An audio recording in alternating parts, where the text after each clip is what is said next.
ஒரு Mugalivakkam ISD bike மாயிலேருந்து உங்கள் mechanic. இப்போ இந்த வண்டி பார்த்தீங்கன்னா ஃபியூல் இன்ஜெக்டர் வண்டி ரன்னிங்லேயே ஆஃப் ஆகிடுச்சு அப்படின்னு சொல்லியிருந்தாங்க. அதுக்கப்புறம் பார்த்தீங்கன்னா ஒயரிங் எல்லாமே நம்ம செக் பண்ணிட்டோம். ஒயரிங் வரைக்கும் எல்லாமே கரெக்டாக இருக்குது. ஓபிடி டூலும் போட்டு பார்த்துட்டோம்.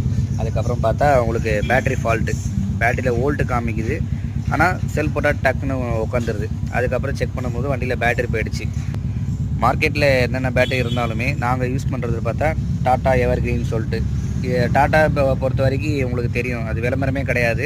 இருந்தாலுமே டாட்டாவை பற்றியும் தெரியும், அதோட தரம் எப்படி இருக்குன்னு சொல்லிட்டு. அதனால் நம்ம ரெகுலராக டாட்டா பேட்டரி தான் யூஸ் பண்ணிகிட்ருக்கோம். எல்லாமே டர்ன் பாயிண்ட்னா நம்ம பக்காவாக க்ளீன் பண்ணி எல்லாம் போட்டு ஃபிக்ஸ் பண்ணியிருக்கோம்.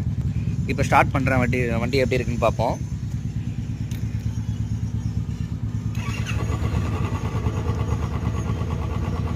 எம்ஐ லைட்டும் நம்ம ஆஃப் பண்ணுற மாதிரி ஓபிடி டூல் போட்டு நம்ம கரெக்ஷன் பண்ணிட்டோம்.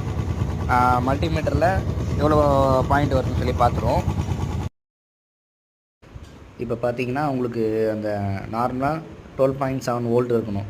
இப்போ நம்ம 13 அபோவ் வரணும். இப்போ நம்ம ஆக்சிலேட்டர் கொடுக்கும்போது அது 13 மேலே வந்துச்சுன்னா வண்டியில் இருக்க ரீசார்ஜ் கரெக்டாக வேலை செய்யுதுன்னு அர்த்தம். இது மாதிரி கம்ப்ளைண்ட் உங்கள் வண்டியில் இருந்துச்சு அப்படின்னா ஐஎஸ்டி பைக் மாயிண்ட தொடர்பு கொள்ளுங்கள். நன்றி, வணக்கம், உங்கள் மெக்கானிக்.